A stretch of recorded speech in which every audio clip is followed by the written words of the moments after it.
उन्होंने बोला give the names of the elements present in the following compounds. तो ए part लिखिएगा, quick line is calcium oxide, that is calcium oxide का formula याद रखिए, calcium Ca oxide O, तो calcium oxide CaO हो गया। Quick line is calcium oxide, that is CaO। तो elements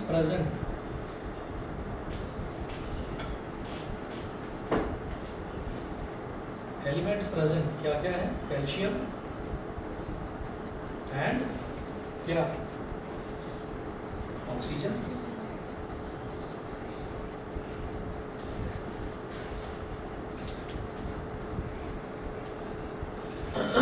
calcium and oxygen, ठीक है। बी पार्ट देखिएगा, बी है हाइड्रोजन ब्रोमाइड।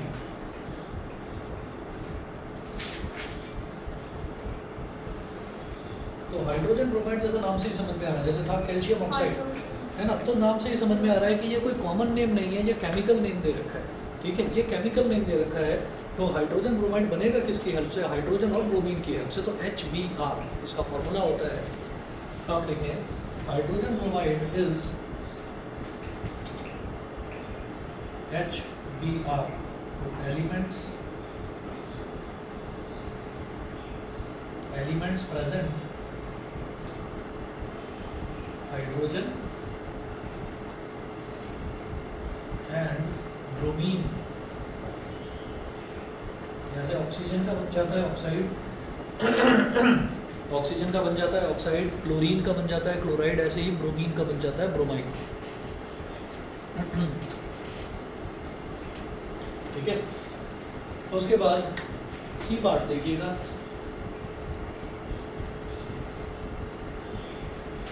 सी पार्ट है बेकिंग सोडा। तो बेकिंग सोडा नाम से समझ में आ रहा है कि भाई इसमें कोई एलिमेंट मुझे नज़र नहीं आ रहा। तो बेकिंग सोडा जो है, बेकिंग सोडा कॉमन नेम है, तो पहले इसका केमिकल नेम देखेंगे और केमिकल नेम से अंदाज़ा लगाएंगे कि इसका केमिकल फार्मूला क्या होगा।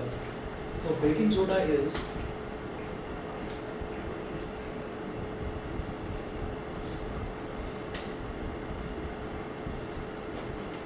Sodium, baking soda is sodium hydrogen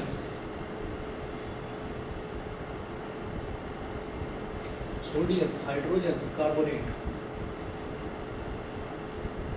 that is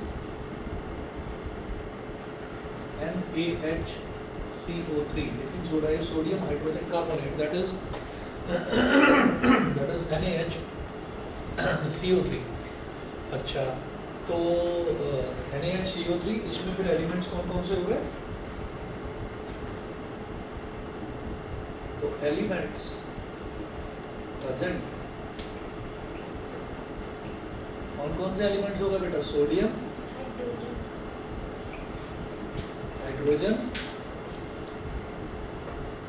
C for carbon and O for oxygen, sodium hydrogen carbon and oxygen, ठीक है। तो ये हमारे 4 एलिमेंट्स हो गए। इसमें डी देखिएगा, डी है पोटेशियम सल्फेट।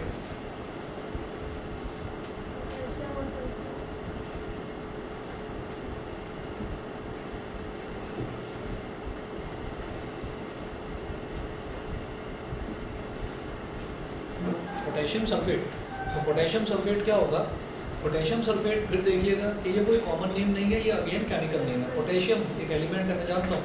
सल्फेट होता है SO4, तो इसका फॉर्मूला होता है potassium sulphate is K2SO4। Potassium sulphate is K2SO4। तो एलिमेंट्स प्रेजेंट, ठीक है। ये जो 2-3 मैंने आपको, ये जो क्वेश्चन में इसमें लिखा हुआ है ना, तो ये जो 2-3 केमिकल नेम हो गए, कॉमन नेम हो गए, ये याद कर लेना इंपॉर्टेंट इस सेंस में, क्योंकि NCERT का क्वेश्चन है, ठीक है। तो इस वजह से इसको छोड़ नहीं सकते। पोटेशियम सल्फेट इज K2SO4, तो elements present is K is for potassium,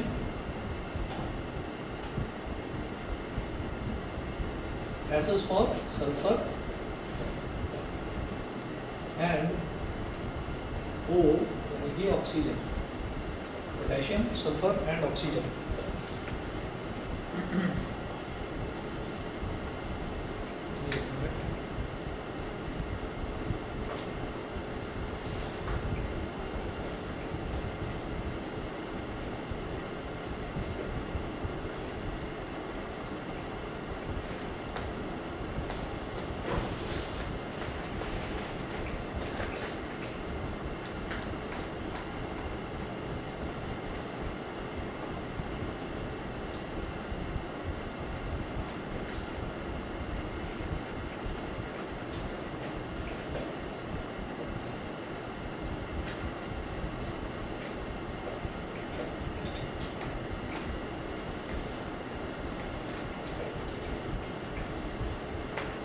potassium, sulphur and oxygen, ये हो गया। अच्छा जी, इसके बाद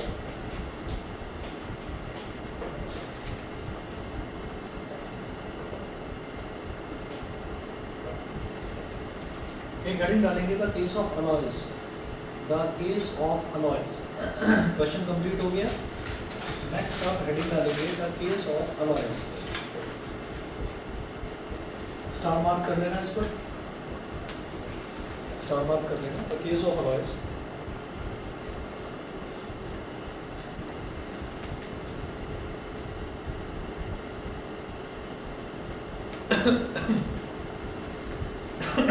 जैसे अलॉयज जो हैं, अलॉयज ऐसा होता है जैसे आपने सुना होगा, अलॉय से चलो याद आया, आपने सुना होगा ये मोटर बाइक्स में आता है अलॉय व्हील्स, कार में आते हैं अलॉय व्हील्स, सुना होगा है ना। तो वो जो अलॉय व्हील्स हैं, द केस ऑफ अलॉयज। अब केस ऑफ अलॉयज पर स्टार मार्क इस वजह से करा गया है कि अलॉय जो है वो मिक्सचर होता है, अलॉय जो है वो मिक्सचर होता है। मिक्सचर कैसा हो गया? होमोजीनियस मिक्सचर है। होमोजीनियस मिक्सचर का मतलब क्या है कि जिस जिस चीज़ से वो मिलकर अलॉय बना हुआ है, जैसे सॉल्ट सॉल्यूशन हो गया, तो salt solution is a homogeneous mixture. Homogeneous mixture में कहाँ पर सॉल्ट है, कहाँ पर पानी है, ये हमें नहीं पता चलता, तो इस वजह से हम उसको होमोजीनियस मिक्सचर बोल देते हैं। अब यहाँ पर जैसे केस ऑफ अलॉयज है, तो केस ऑफ अलॉयज में ऐसा होता है कि ये सॉलिड मिक्सचर्स होते हैं और ऐसे मिक्सचर्स होते हैं जिनको सेपरेट नहीं करा जा सकता उनके कॉन्स्टिट्यूएंट्स में, ठीक है, उनको कॉन्स्टिट्यूएंट्स में सेपरेट नहीं करा जा सकता। जैसे ब्रास होता है, ब्रास जो है, ब्रास भी एक अलॉय होता है। एक मिनट वेट करिए। हेलो, हाँ जी,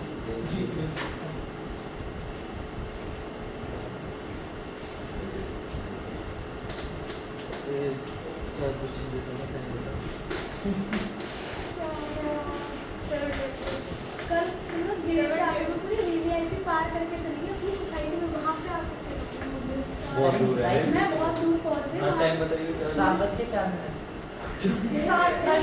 स्टार्ट नहीं देखो, क्वेश्चन 4 से हुआ है। हाँ, क्वेश्चन को हम लोग शायद 4 अरे ओ को ये कौन है? भाई, वो सॉल्यूशन की 4 ही है।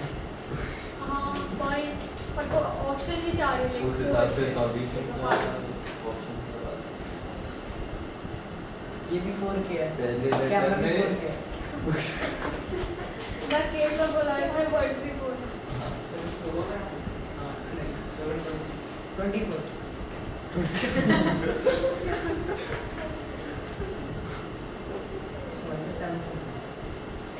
एसटी है कितने 5 4 4 अब ऐसा क्या 54.4 बार तो बोल नहीं पता मिलियन 5.4 बार। तेरी कभी फाइनल है ना? हाँ तो बता से number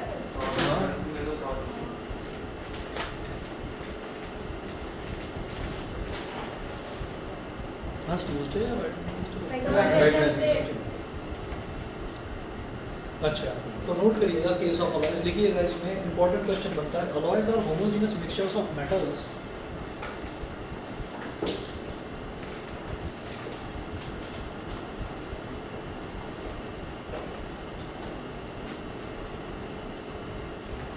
alloys are homogeneous mixtures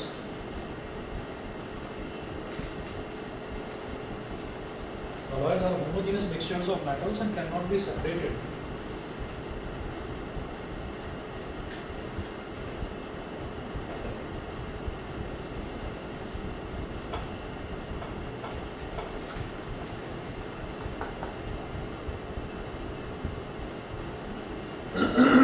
as a homogeneous mixtures of metals and cannot be separated into their components by physical methods. Cannot be separated into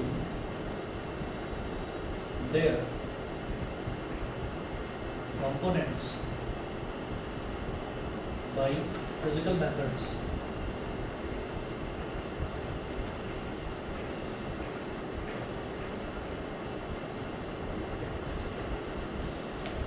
By physical methods, even then an alloy is considered a mixture.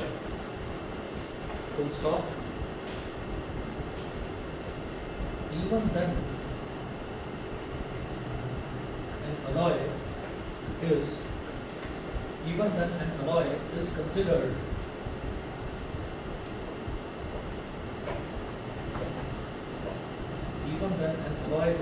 a mixture because अब first point लिखेंगे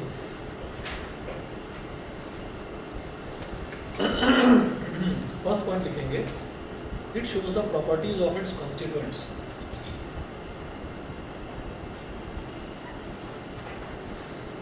it shows the properties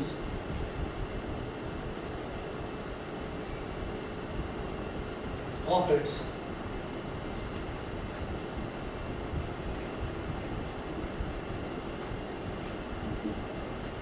constituents. It shows the properties of its constituents. Second है, it has a variable composition.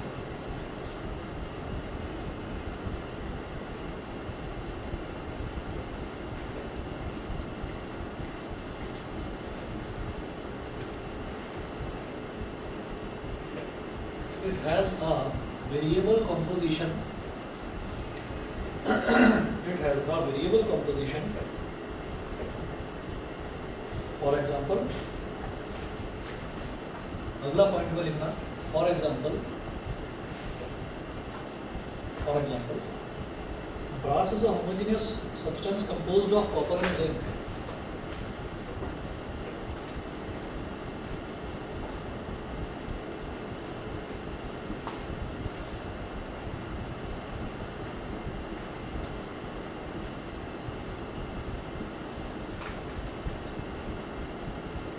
Brass is a homogeneous substance composed of copper and zinc.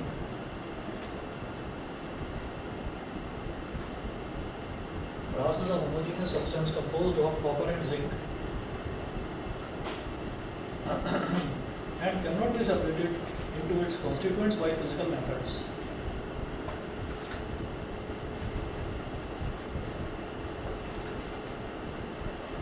And cannot be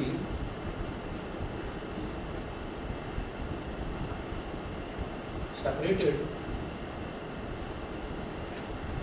into its constituents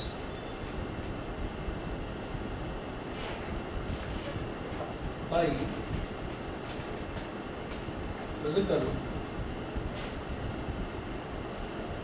methods and cannot be separated into its constituents by physical methods. तो यहाँ पर अगर हम बात करें brass की, तो brass होता है पीतल. तो जो ब्रास है, ब्रास जो है ना, वो किस तरीके से बनाया जाता है, कॉपर और जिंक को मिला देते हैं, मिक्स कर देते हैं, उसको हम भी बना सकते हैं. कॉपर लिया, कॉपर एक हाई टेम्परेचर पर पहुंचाकर, कॉपर जब पिघल गया, एक हाई टेम्परेचर पर पहुंचा दिया हमने जिंक को, और जिंक जब पिघल गया तो दोनों को मिक्स कर दिया, और मिक्स करने से ब्रास तैयार हो जाता है. तो ब्रास की एक खास प्रॉपर्टी होती है, पहली चीज़ तो ये कि उस पर किसी भी तरीके का रस्ट नहीं लगता, उसके ऊपर रस्टिंग नहीं होती. दूसरा कि उसके अंदर एक चमक आ जाती है. तो जो आपने देखा होगा, जो मंदिर की घंटियाँ होती हैं, वो ब्रास की बनती हैं. जो ये आर्मी वाले होते हैं और जो पुलिस वाले होते हैं, उनके जो ये स्टार्स और अशोक एम्बलम का जो सिंबल होता है, वो जो बनता है वो भी ब्रास का ही बनता है. तो उसमें एक खास बात होती है कि होता तो वो पीतल है, लेकिन उसकी चमक सोने के जैसी होती है, थोड़ा साफ़ सफाई करके रखनी पड़ती है उसकी. ठीक है, तो ये खास बात होती है ब्रास की. और दूसरी चीज़ ये है कि वो कॉपर की भी प्रॉपर्टीज शो करता है, वो जिंक की भी प्रॉपर्टीज शो करता है. तो पहली चीज़ तो ये कि अगर वो एक कंपाउंड होता तो कंपाउंड जो है वो बिल्कुल एक अलग तरीके का सब्सटेंस बन जाता है. वो अपने कंपोनेंट्स की या अपने कॉन्स्टिट्यूएंट्स की प्रॉपर्टीज़ को कभी शो नहीं करता कंपाउंड. कंपाउंड बिल्कुल अलग तरीके की चीज़ बन जाती है। फॉर एग्जांपल हमने जैसे जिक्र करा था हाइड्रोजन का और ऑक्सीजन का। हाइड्रोजन और ऑक्सीजन अपने आप के दोनों अलग अलग तरीके की गैसेस हैं, लेकिन जब उनको मिक्स कर देते हैं तो वाटर बन जाता है। Water is a liquid. तो हम ये कहते हैं कि वो जो वाटर है ना तो उसमें हाइड्रोजन की कोई प्रॉपर्टी होती है ना उसमें ऑक्सीजन की कोई प्रॉपर्टी होती है, वो पूरी तरीके से वाटर ही होता है। ठीक है, तो वो एक कंपाउंड होता है और जो मिक्सचर है, मिक्सचर हमेशा अपने कॉन्स्टिट्यूएंट्स यानी कि जिनसे वो मिलकर बना है वो उनकी प्रॉपर्टीज़ हमेशा रिप्रेजेंट करता है। तो यहाँ पर पहली चीज़ तो ये है कि जो अलॉयज़ होते हैं, अलॉयज़ के नाम पर हमने एक एग्जांपल लिया ब्रास का। ठीक है, निक्रोम अलॉय सुना होगा, निक्रोम एक अलॉय होता है। उससे जो ये हीटर होते हैं ना, हीटर, तो हीटर का जो अंदर का एलिमेंट होता है, अंदर का एलिमेंट एक ना ट्विस्टेड कॉइल होती है, अगर आपने देखा होगा टंगस्टन तो होता ही है।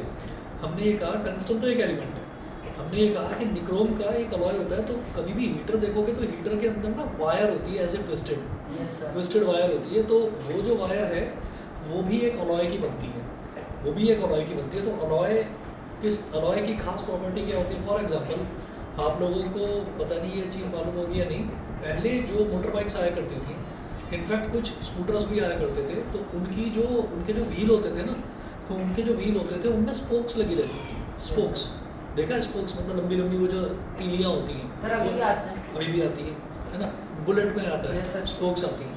लेकिन लोग क्या करते हैं, उसको हटवाकर अलॉय व्हील लगवा देते हैं। वो अलॉय व्हील इस वजह से लगवाए जाते हैं, पहली चीज़ तो ये है कि वो स्ट्रॉन्ग बहुत ज़्यादा होते हैं।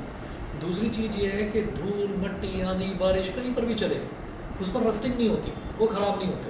ठीक है, तो दो प्रॉपर्टीज़ इतनी अच्छी हैं अलॉयज़ की, इस वजह से लोग अलॉय व्हील्स लगवाते हैं। जनरली कार्स में भी वही चीज़ प्रेफर करते हैं कि हम अलॉय व्हील्स यूज़ करेंगे, तो उसमें किसी भी तरीके का ना, तो अगर वो कभी गड्ढे में चला जाए तो गड्ढे में जाकर उसका कोई अलाइनमेंट वगैरह ख़राब नहीं होता, वो टेढ़ा मेढ़ा नहीं होता। ठीक, और दूसरी चीज़ ये है कि कोई भी गाड़ी है वो धूल मिट्टी कीचड़ पानी आंधी बरसात हर चीज़ में चलेगी, तो उससे रस्टिंग का भी कोई खतरा नहीं होता, तो लाइफ उनकी लंबी होती है, लॉन्ग लाइफ होती है।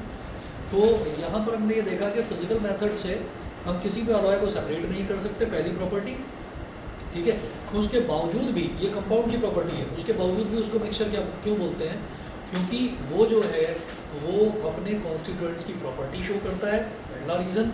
और दूसरा रीज़न ये है कि वो जो है उसको हम वेरिएबल कॉम्पोजिशन से बना सकते हैं। जैसे वाटर 1:8 प्रोपोर्शन में ही बनता है कि हम हाइड्रोजन को 1 ग्राम लेंगे, ऑक्सीजन को 8 ग्राम लेंगे, तभी जाकर पानी बनेगा। ठीक है ना, लेकिन इसमें ऐसा कुछ नहीं है। आप ब्रास बनाने के लिए आप कॉपर कम डाल दो, जिंक ज़्यादा डाल दो, इसी केस में आप कॉपर ज़्यादा डाल दो, जिंक ज़्यादा डाल दो, वो बनेगा ब्रास। उसका थोड़ा बहुत ये हो जाएगा कि थोड़ा बहुत कभी शाइन किसी में ज़्यादा है, किसी में शाइन कम है, ऐसा हो सकता है, लेकिन वो बनेगा ब्रास। समझ गए?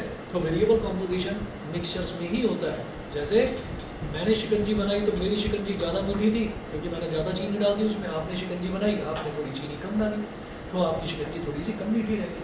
तो ये एक रीज़न होता है, ये एक प्रॉपर्टी होती है मिक्सचर की, कि मिक्सचर में वेरिएबल कॉम्पोजिशन आप कर सकते हैं। किसी की चाय ज़्यादा मीठी, किसी की चाय कम मीठी, तो वो मिक्सचर है, वो मिक्सचर है, वो कंपाउंड नहीं है। समझ गए?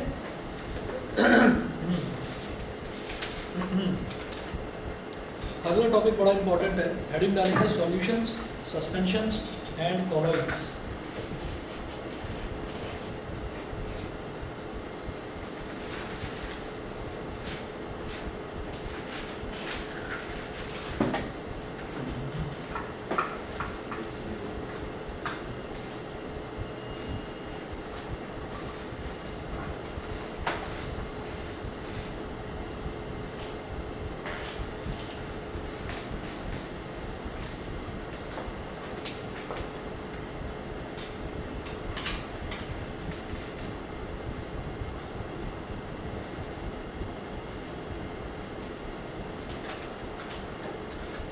Solutions, suspensions and colloids.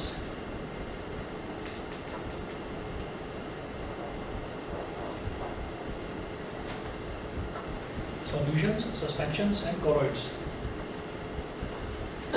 इसमें पहला पॉइंट लिखेंगे आप।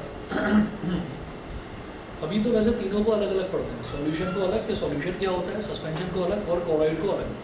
देखिए ऐसे ही आपको पहले बता देता हूँ ताकि पढ़ने से पहले हमें आइडिया हो जाए कि हम किस चीज़ के बारे में पढ़ना चाह रहे हैं। जैसे हमने क्या करा कि हमने पानी लिया, ऐसे ही हमने पानी ले लिया। तो पानी क्या होता है, पानी के अंदर आप दूध को मिला दो, दूध घुल जाएगा उसके अंदर, वाइट कलर का हो जाएगा।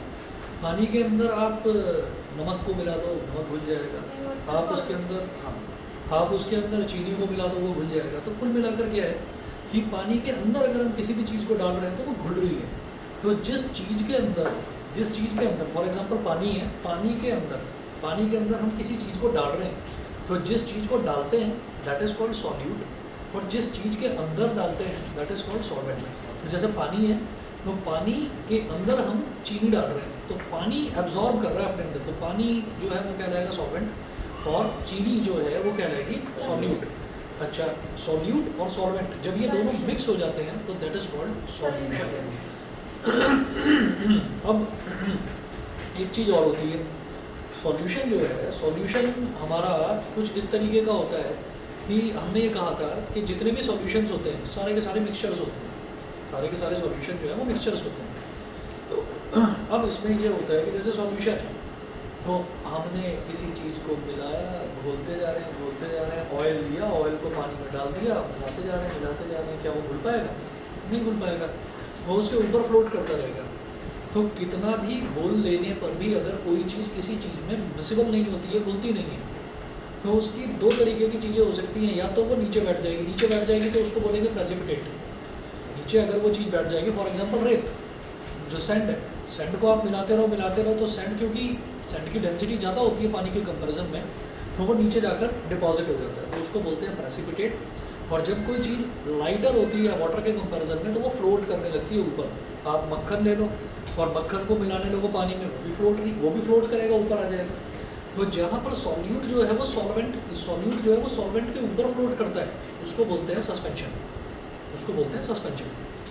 और जो सॉल्यूशन और सस्पेंशन के बीच की प्रॉपर्टीज़ को शो करता है उसको बोलते हैं कॉलॉइड, कि ना तो पूरी तरीके से घुलता, ना पूरी तरीके से फ्लोट करता। तो जो बीच की प्रॉपर्टीज़ को शो करता है उसको हम बोल देते हैं कॉलॉइड, ठीक है। तो उधर वाला भी तो अब हम ये तीनों चीज़ें देखेंगे एक एक करके।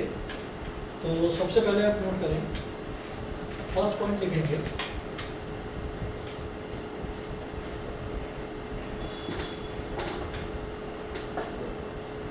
the substance which is dissolved in a liquid to make a solution, the substance which is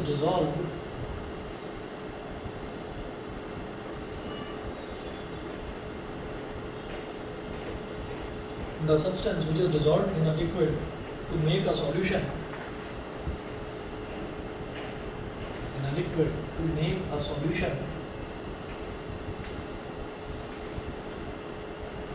a substance which is dissolved in a liquid to make a solution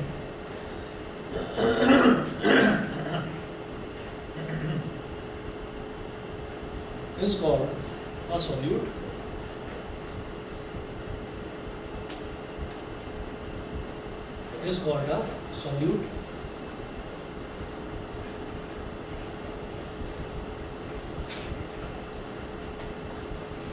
and solute को अंडरलाइन कर लेना, and the liquid in which the solute is dissolved,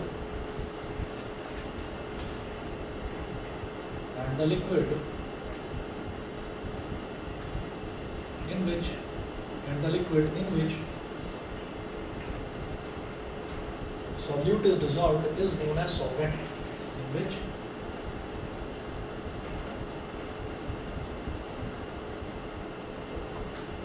solute is dissolved is known as solvent। Underline कर लो इसको।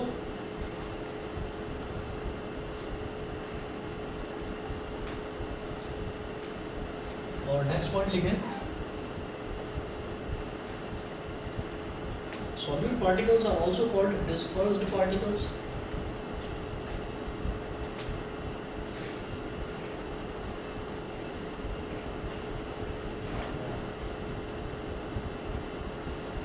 solute particles are also called dispersed particles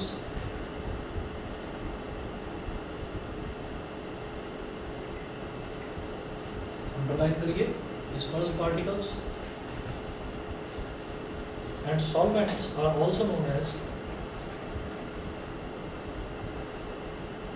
solvents are also known as dispersion medium are also known as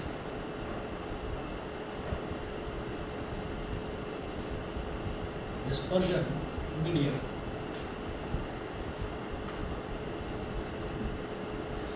Solute particles are also called dispersed particles and solvents are also known as dispersion medium. ठीक है, इसके बाद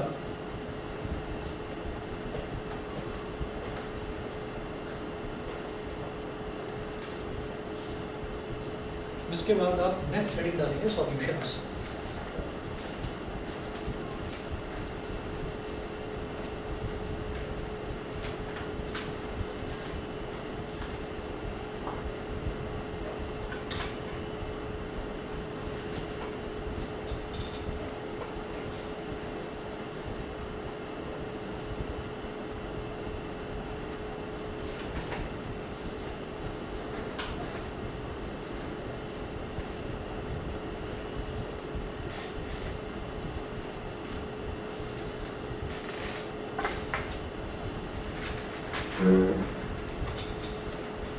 next आप लिखेंगे solutions.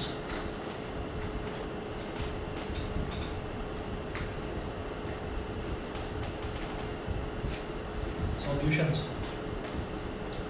इसमें लिखें a solution is a homogeneous mixture of two or more substances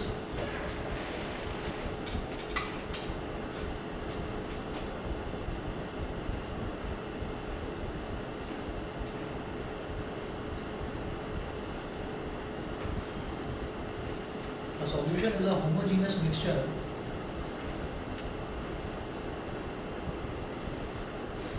of two. A solution is a homogeneous mixture of two or more substances. Two or more substances. Example: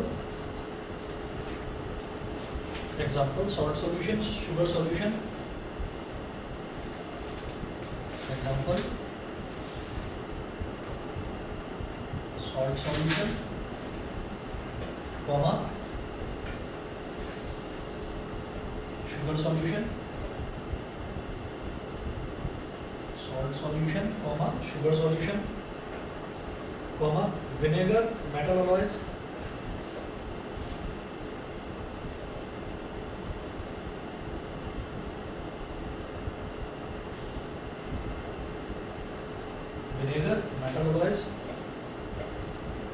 bracket में लिखूंगा such as brass,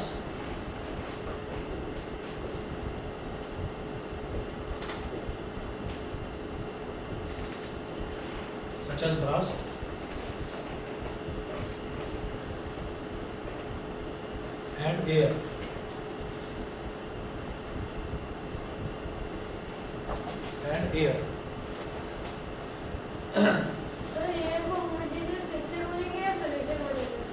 जो air है ना, air को हम homogeneous mixture बोलेंगे, और homogeneous mixture जो है a solution is a homogeneous mixture of two or more substances. तो जो होमोजेनियस मिक्सचर है उसी को हम सॉल्यूशन बोल देते हैं. और जैसे सॉल्ट है तो उसको डिसॉल्व करेंगे तो फिर वो डिसॉल्व हो जाएगा, सॉल्यूशन बन जाएगा. फिर जब सैचुरेटेड सॉल्यूशन बनेगा फिर और डिसॉल्व करेंगे, फिर डिसॉल्व नहीं होगा पूरी तरीके से, तो वो हेटेरोजेनियस सॉल्यूशन हो गया, हेटेरोजेनियस मिक्सचर हो गया ना. देखिए, जब हीट्रोजीनियस मिक्सचर वो हो गया तो फिर वो सॉल्यूशन रहा ही नहीं. जब वो हीट्रोजीनियस हो गया, हीट्रोजीनियस कब हो जाएगा? आप बात कर रहे हो दो तरीके के सॉल्यूशन की, सैचुरेटेड और अनसैचुरेटेड की. सैचुरेटेड सॉल्यूशन कब बनता है कि जब उसके बाद फर्दर उसके अंदर सॉल्यूट मिलना ही बंद कर दे, सॉल्यूट उसमें घुले ही ना. वो ये बताना चाह रहा है कि भाई अगर पानी है तो पानी के अंदर अगर हमने नमक को घोलना शुरू करा तो नमक पानी के अंदर घुलता गया, हमने और नमक डाला और नमक को घोला वो भी घुल गया, और नमक डाला वो भी घुल गया. तो हम धीरे धीरे करके उसके अंदर पानी के अंदर सॉल्ट डालते जा रहे हैं और वो घुलता जा रहा है, घुलता जा रहा है, घुलता जा रहा है, तब तक घुलता जाएगा। कोई एक लिमिट होगी ना, फिर तब तक घुलेगा। फिर उसके बाद वो इतना ज़्यादा डेंस हो गया है, इतना घना हो गया है कि अब आप उसके ऊपर नमक डाल रहे हैं तो वो फ्लोट करता हुआ दिखाई दे रहा है नमक उसके ऊपर। खूब आपने चम्मच से खूब आप स्टिर करते जा रहे हो, करते जा रहे हो, करते जा रहे हो कि भाई घुल जा, घुल जा, घुल जा, वो घुलेगा नहीं। क्यों? क्योंकि वो अपने एक सैचुरेशन लेवल तक पहुंच गया है। तो जैसे ही वो उस लेवल पर पहुंच गया, अनसैचुरेटेड बन गया है, समझ गए ना? जब वो पूरी तरीके से सैचुरेट हो चुका है कि अब उसके बाद उसमें कोई सॉल्यूट घुलेगा ही नहीं, तो फिर वो मिक्सचर ही नहीं रहा। समझ गए? मेरा मतलब होमोजीनियस मिक्सचर नहीं रहा। वैसे तो मिक्सचर रहेगा लेकिन होमोजीनियस मिक्सचर नहीं रहा। तो फिर जो सैचुरेटेड एक सॉल्यूशन की बात होगी तो हेटेरोजेनियस मिक्सचर बनेंगे तो हिट्रोजीनियस बनेगा और उसको फिर मैं सॉल्यूशन नहीं बोलूँगा ना। सर और जैसे सॉल्ट को डिसॉल्व किया तो डिसॉल्व नहीं हो रहा, सैचुरेटेड सॉल्यूशन नहीं है, उसको हीट कर दिया तो फिर से वो देखो वो तो फिर अलग कंडीशन हो गई ना, हीट वाली सर, नहीं कंडीशन। है, वो नहीं है। तो हीट किया तो डिसॉल्व हो गया, फिर इसको कूल किया तो जो स्पेसेस कम हो गए फिर से, हाँ। तो जो सॉल्ट के जो पार्टिकल्स हैं वो फिर से वो दिखाई फिर से देंगे। सरफेस पर आ जाएंगे, फिर से सरफेस पर आ जाएंगे। तो आप ये देखिएगा कि जब मैं सॉल्यूशन की बात करता हूँ तो हम ये कहते हैं कि सॉल्यूशन एक होमोजीनियस मिक्सचर है। होमोजीनियस मिक्सचर का मतलब क्या है? सीधा सीधा ये समझिए कि जिसमें हम किसी भी 2, 3, 4 या 10 चीज़ों को मिलाएं और मिलाने के बाद में हम उनको अलग अलग ना ऑब्जर्व कर पाएँ, हम बता ही ना कर पाएँ कि कहाँ पर पानी है और कहाँ पर नमक है। दिखे ही नहीं। ठीक है ना? जो दिखेगा, जो अलग अलग आइडेंटिफाई ना हो उसको हम बोल देते हैं होमोजीनियस मिक्सचर। तो आप ये देखिए salt solution, sugar solution, vinegar. Vinegar क्या होता है? सिरका, सुना है ना? वो जो एसिटिक एसिड में पानी मिलाते हैं और उससे वो तैयार हो जाता है, जो चाउमीन वगैरह इसको बनाने में काम होता है। और मेटल अलॉयज, मेटल अलॉयज हो गया जैसे कि ब्रास और एयर। एयर भी एक होमोजीनियस मिक्सचर है, तो इसको भी सॉल्यूशन कहा जा सकता है। ठीक है? तो जितने भी होमोजीनियस मिक्सचर हैं वो सारे के सारे सॉल्यूशन होते हैं। तो मुझे एयर को सॉल्यूशन लिखे या होमोजेनियस मिक्सचर ठीक होगा दोनों। नहीं, एयर जो है, एयर होमोजीनियस मिक्सचर है, इसीलिए सॉल्यूशन है। सॉल्यूशन की डेफिनेशन तो देखो ना, solution is a homogeneous mixture of two or more substances. बस, तो होमोजीनियस मिक्सचर को ही एक नाम दे दिया गया सॉल्यूशन। ठीक है? उसके बाद आप नोट करें प्रॉपर्टीज ऑफ अ सॉल्यूशन।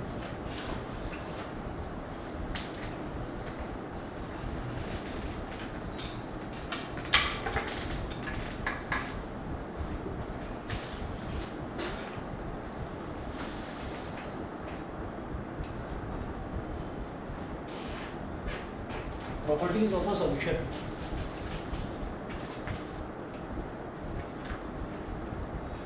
तो पहला लिखेंगे अ solution is a homogeneous mixture. सबसे पहली प्रॉपर्टी तो यही है।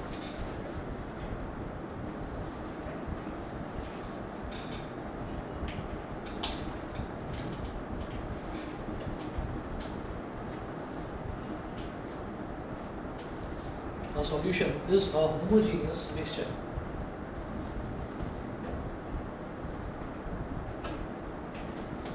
फर्स्ट प्रॉपर्टी ये हो गई। सेकंड प्रॉपर्टी नोट करें, the size of solute particles in a solution is extremely small. 1 nanometre. The size of solute particles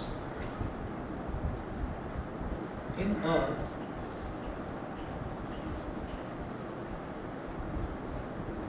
homogeneous mixture is sir homogeneous mixture की सॉल्यूशन एक ही बात है, होमोजेनियस मिक्सचर बोलो या सॉल्यूशन बोलो, एक ही बात।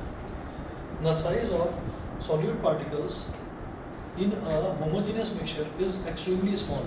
ये जो होमोजेनियस मिक्सचर मैंने लिखा ना, solution is a homogeneous mixture, solution भी लिख सकते हो। The size of solute particles in a solution लिख दो या होमोजेनियस मिक्सचर लिख दो, एक ही बात है, is extremely small. It is less than 1 nanometer in diameter.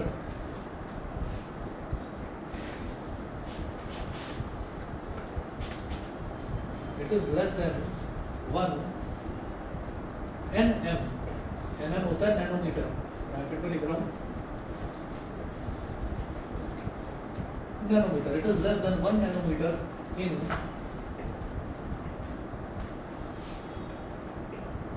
Diameter. समझने के लिए ब्रैकेट में लिख रहा हूँ 1 नैनोमीटर, ये होता है 1 × 10 की power -9 metre.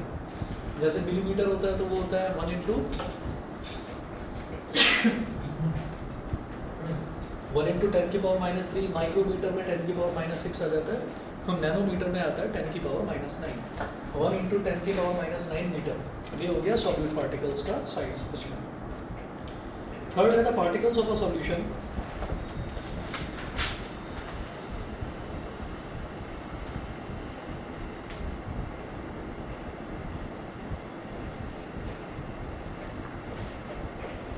The particles of a solution cannot be seen.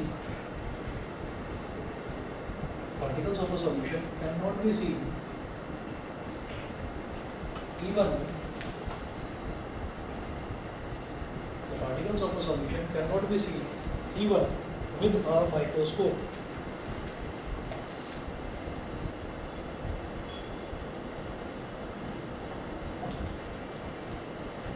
The particles of a solution cannot be seen even with a microscope. Sir electron microscope से नहीं दिखता। किसी भी माइक्रोस्कोप से देखना आप नहीं दिखाई देगा। ठीक है, फोर्थ लिखें, the particles of a solution pass through the filter paper.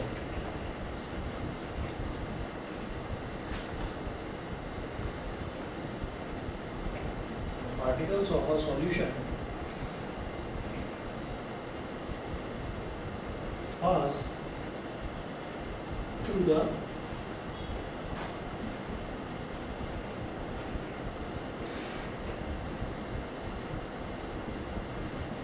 Filter paper. तो फिल्टर पेपर के थ्रू भी उसको पास कराना वो भी बेकार है। हम ये सोचें कि सॉल्ट सॉल्यूशन को छन्नी से पास करा दें, नमक अलग हो जाएगा, पानी तो अलग हो छन्नी तो और जाएगा। बड़ी होगी। हाँ, ठीक है। The particles of the solution pass through the filter paper. Fifth है, the solutions are very stable.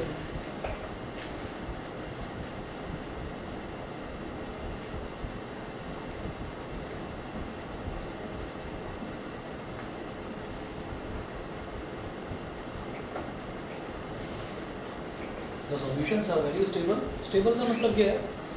तो सेटल डाउन नहीं होते हैं। सेटल डाउन नहीं होते कि आपने रख भी दिया ना उसको, आपने रख दिया, आपने कहा कि नहीं नमक के पानी को मैं रख देता हूँ, देखता हूँ 10 दिन बाद क्या होता है, देखता हूँ 1 साल बाद क्या होता है। 1 साल बाद तो नमक अलग हो जाएगा, शायद बैठ जाएगा चुपचाप नीचे बैठ जाएगा और पानी अलग हो जाएगा, वो ऐसा का ऐसा ही रहता है हमेशा।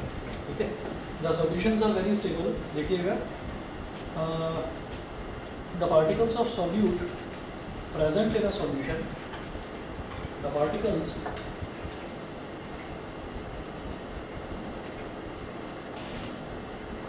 of solute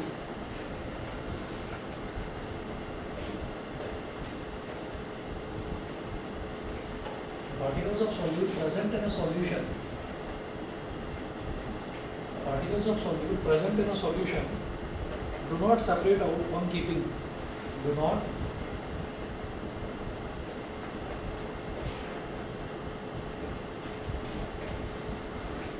separate out on keeping। आप उसको रख दो कितना भी लंबे टाइम तक रख दो, वो सेटल डाउन नहीं होगा, वो नीचे नहीं बैठेगा। उसके बाद छठा लिखिएगा, सिक्स लिखिए, a true solution does not scatter light. A true solution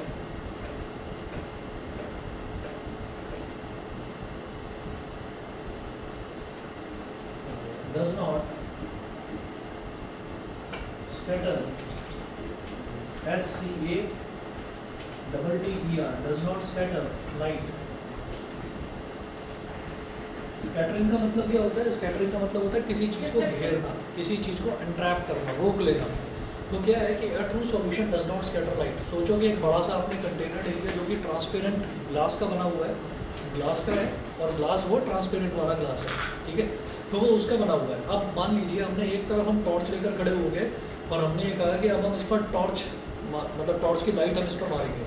तो टॉर्च की लाइट हम उस पर कंटेनर पर स्ट्राइक करवा रहे हैं जो कि ग्लास का बना हुआ है, और ग्लास का जो कंटेनर है उसके अंदर एक ट्रू सॉल्यूशन भरा हुआ है, ठीक है। तो जो ट्रू सॉल्यूशन है, ट्रू सॉल्यूशन का मतलब क्या है कि उसके पार्टिकल्स, सॉल्यूट पार्टिकल्स अलग से नहीं देखे जा सकते।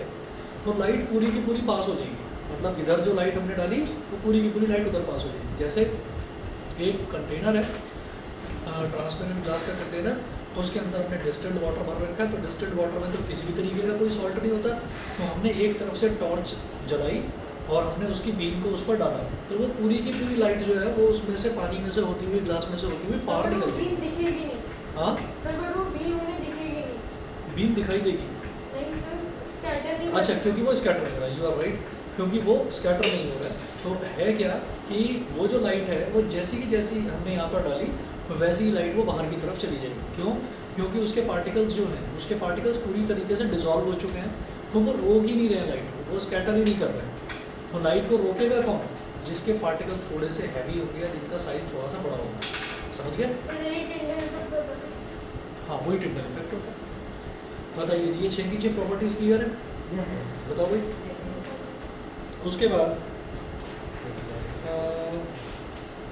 उसके बाद आप नोट करेंगे types of solutions.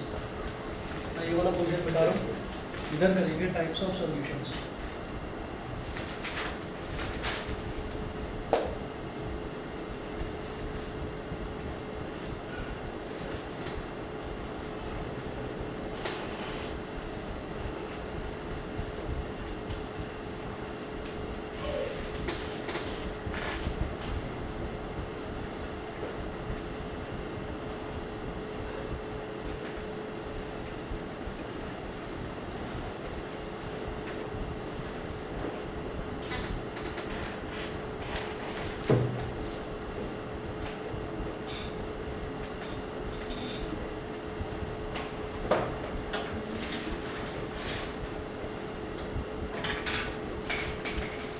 Types of solutions.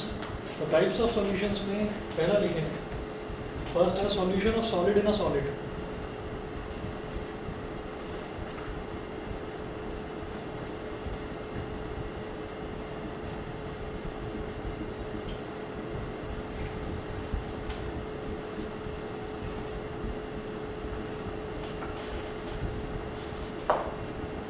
Solution of solid in a solid, एक सॉलिड को दूसरे सॉलिड में अगर मिक्स कर दिया जाए तो जो सॉल्यूशन तैयार होता है उसको बोलते हैं solution of solid in a solid. Metal alloys are the solutions of solids in solids.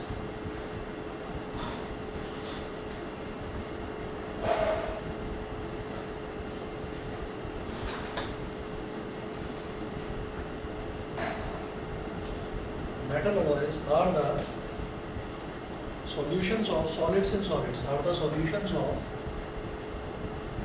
solids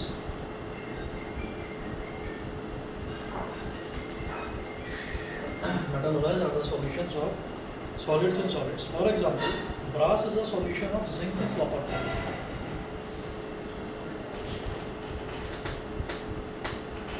For example, brass is a solution of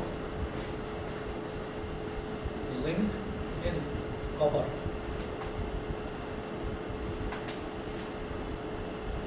Second लिखिएगा, solution of solid in a liquid.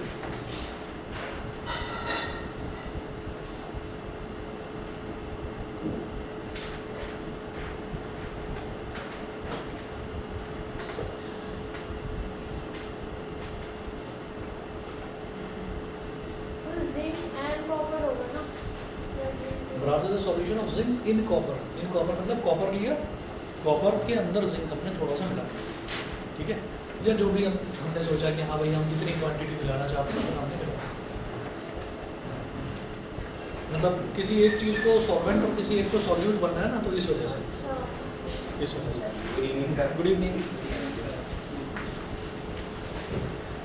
इसके बाद third note करें, solution of liquid in liquid, solution of solid in liquid. हाँ, second है, उसमें लिखें sugar solution and salt solution are the solutions of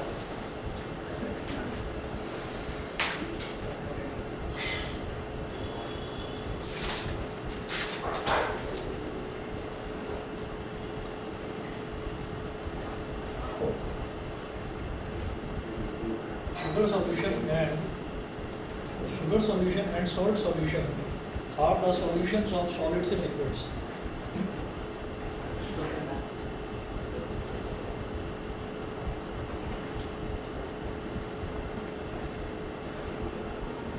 Are the solutions of solids and liquids.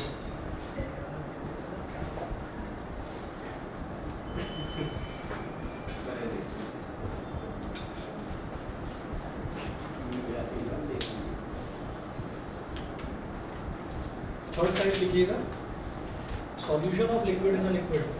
जैसे example है ठीक है, शुगर सॉल्यूशन, सॉल्ट सॉल्यूशन, दोनों example. Third लिखें, solution of liquid in a liquid.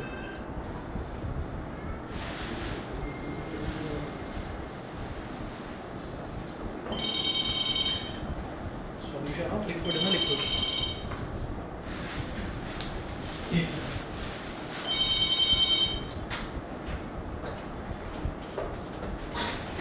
Hello hello, कौन है? चार बात करो. जी. 8 बजे चाय चार हाँ, क्या हो गया? 8 बजे मैंने चाय किया. अच्छा, चार ठीक मिनट है. अभी। बहुत बात करो. हाँ जी, हाँ जी, जी, जी.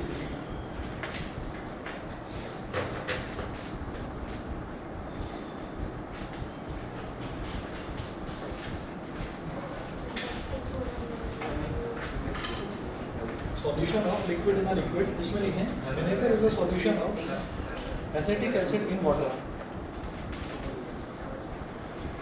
देखिए नाम से ही समझ में आ रहा है, जब किसी एक लिक्विड को किसी दूसरे लिक्विड में मिला दिया जाता है. ठीक है, तो vinegar is a solution of acetic acid in water.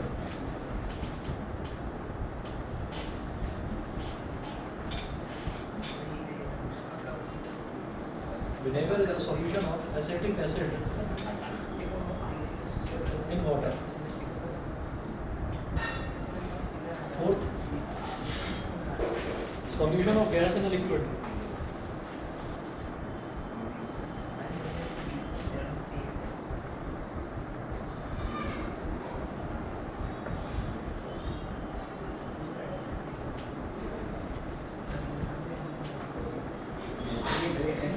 Solution of gas in a liquid, इसमें लिखें, soda water is a solution of carbon dioxide gas in water. यहाँ पर किसी लिक्विड में अगर गैस को ऐड कर दिया जाता है तो सोडा वाटर, ये वही है जो ये कोल्ड ड्रिंक वगैरह होता है ना, वही. Soda water is a solution of carbon dioxide gas in water.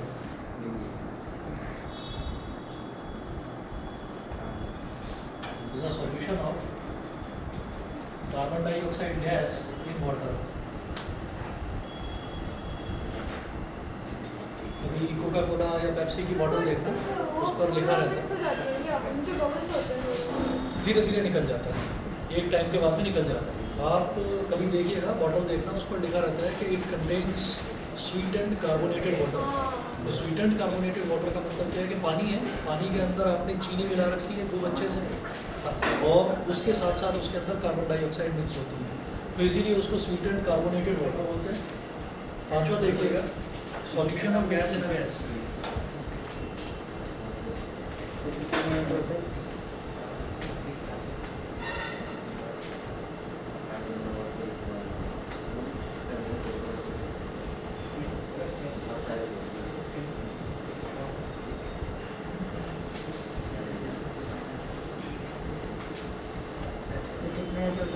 5.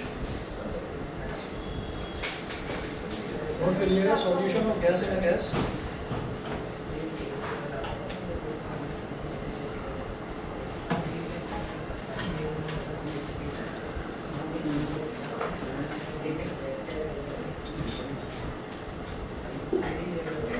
Solution of gas in a gas, इसमें लिख लीजिए, air is a solution of gases like oxygen,